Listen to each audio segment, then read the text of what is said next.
MBA करायचं आहे, भरपूर सारे क्वेश्चन आहेत मनामध्ये. कुठे करू, कोणत्या कॉलेजला करू, फी स्ट्रक्चर काय असेल त्याचं, कोणती एक्झाम द्यावी लागते त्यासाठी, किती फीस असेल, ह्या सर्व गोष्टी. आणखी त्यामध्ये मी विद्यार्थी आहे, माझं जस्ट ग्रॅज्युएशन झालं आहे, मी जॉब करतोय, मला प्रमोशनसाठी MBA करायचं आहे. असे भरपूर सारे क्वेश्चन्स आहेत तुमच्या मनामध्ये, जे की ह्या व्हिडिओमध्ये आपण संपूर्ण क्वेश्चन्स तुमचे बघणार आहेत. त्या बेसिसवरती आपण एक डिसिजन घेऊ शकतो स्ट्रॉंगली, फर्मली आणि सेल्फली, की MBA रेग्युलर करायचं आहे की ऑनलाईन करायचं आहे की डिस्टन्समध्ये करायचं आहे. हेच आपण या व्हिडिओमध्ये बघणार आहोत. मी निखिल स्वामी, आपण पाहताय फिनस्मार्ट इंडियन.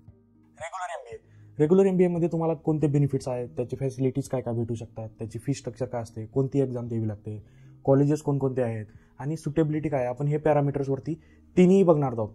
रेग्युलर, ऑनलाईन आणि डिस्टन्स ह्या 3 पॅरामीटर्सवरती आपण डिफरन्शिएट करणार आहोत.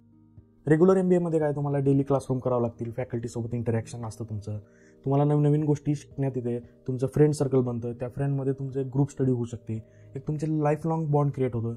त्यानंतर रेग्युलर MBA मध्ये काय, कॉलेज आपल्याला एक्सपर्ट फॅकल्टी बाहेरून अरेंज करतं, ते एक्सपर्ट तुम्हाला आपल्या करिअरमधलं best of the best knowledge देण्याचा प्रयत्न करतील. त्यानंतर तुमचे इंटर्नशिप होते, इंडस्ट्रियल व्हिजिट्स होते, त्यानंतर तुम्हाला कॉलेज प्लेसमेंटसाठी पण ऑपॉर्च्युनिटीज देतो. हे सर्व गोष्टी तुम्हाला रेग्युलर MBA मध्ये भेटतात, इतर कुठल्या MBA मध्ये तुम्हाला भेटणार नाही. तर यामध्ये कुठली एक्झाम द्यावी लागते, तर तुम्हाला 3 कॅटेगरीमध्ये आपण MBA कॉलेजेस रेग्युलरचे डिवाइड करू शकतो. सर्वात पहिल्यांदा टॉप प्रीमियर कॉलेजेस जसे की IIMs आहेत, नंतर आहेत स्टेट युनिव्हर्सिटी एडेड्स जसे की आपले पुणे युनिव्हर्सिटी आहे, मुंबई युनिव्हर्सिटी आहे, JBMS आहे, पुंबा आहे, इंदिरा कॉलेज आहेत. असे कॉलेज आपण स्टेट युनिव्हर्सिटीमध्ये कन्सिडर करू शकतो. त्यानंतर आहेत प्रायव्हेट युनिव्हर्सिटी जसे की MIT आहे, सिम्बॉसिस आहे, जैन युनिव्हर्सिटी आहे, MIT युनिव्हर्सिटी आहे. हे सर्व आपण ह्या 3 कॅटेगरीमध्ये MBA कॉलेजेस आपण डिवाइड करू शकतो.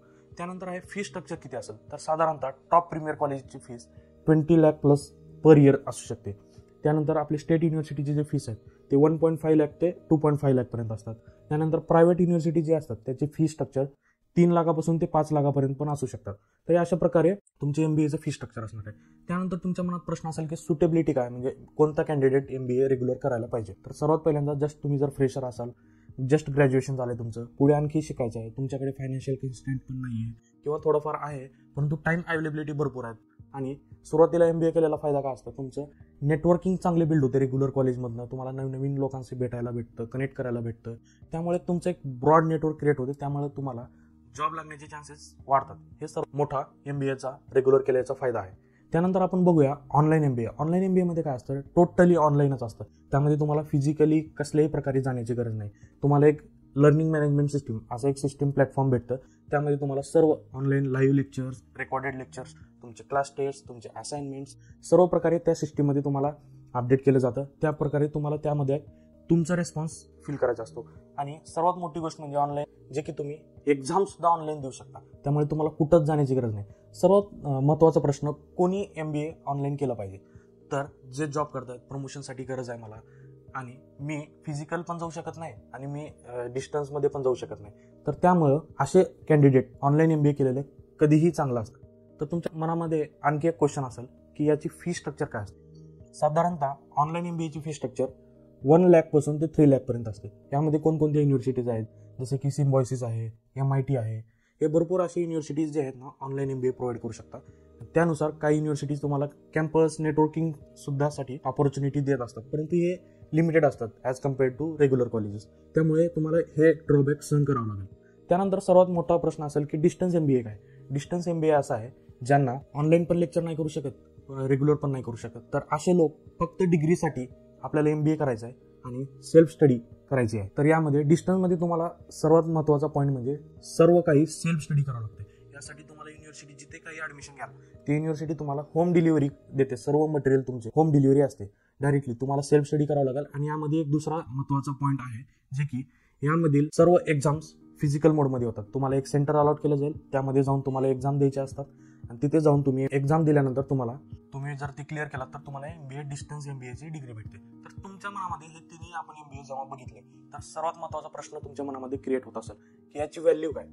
तर MBA ॲज अ डिग्री आहे ना, याची व्हॅल्यू सेम आहे. तुम्हाला कागदचा तुकडा भेटतो ना, त्याची व्हॅल्यू सेमच आहे, परंतु रिअल आणि प्रॅक्टिकल लाईफमध्ये ह्याची व्हॅल्यूमध्ये खूप डिफरन्स आहे. जर तुम्ही रेग्युलर MBA केला असाल तर तुम्हाला एक नॉलेजेबल, एक्सपिरियन्स्ड, म्हणजे इन टर्म्स ऑफ तुमचं जे नॉलेज गॅदरिंग आहे, कॅपॅसिटी आहे, तुम्ही रेग्युलर केलेला असतात, त्यामुळे तुम्हाला एक वाईड किंवा एज भेटलेला असतो. ऑनलाईन आणि डिस्टन्स जे विद्यार्थी असतात त्यांच्यापेक्षा रेग्युलर MBA वाल्याला कधी पण व्हॅल्यू असते. त्यानंतर डिस्टन्स वाल्याला सर्वात कमी व्हॅल्यू असते, कारण त्यामध्ये तुम्ही कुठलेही लेक्चर कुठल्याही एक्सपर्ट फॅकल्टी करून शिकलेले नसतात, कारण तुम्ही स्वतः केलेले असतात. Self study is the most important point in the distance MBA. त्यानंतर ऑनलाईन MBA मध्ये तुम्हाला थोड्याफार प्रमाणामध्ये रेकॉर्डेड लेक्चर्स वगैरे भेटतात. त्यामुळे फर्स्ट क्रायटेरिया आहे रेग्युलर MBA ला जास्त ॲडव्हान्टेज भेटतो, सेकंड आहे ऑनलाईन MBA ला, आणि थर्ड आहे डिस्टन्स MBA ला. त्यानुसार तुम्ही तुमचा पर्याय निवडू शकता, ते की तुमच्या करिअरसाठी महत्त्वाचं आहे. अशा प्रकारे आपण MBA ची तयारी करू शकतो. कोणत्या कॉलेजला घ्यायचं आहे हे सर्व आपण या व्हिडिओमध्ये बघितलेलं आहे. जर व्हिडिओ तुम्हाला आवडला तर लाईक करा, शेअर करा आणि सबस्क्राईब करा. यामुळे मला मोटिवेशन भेटेल.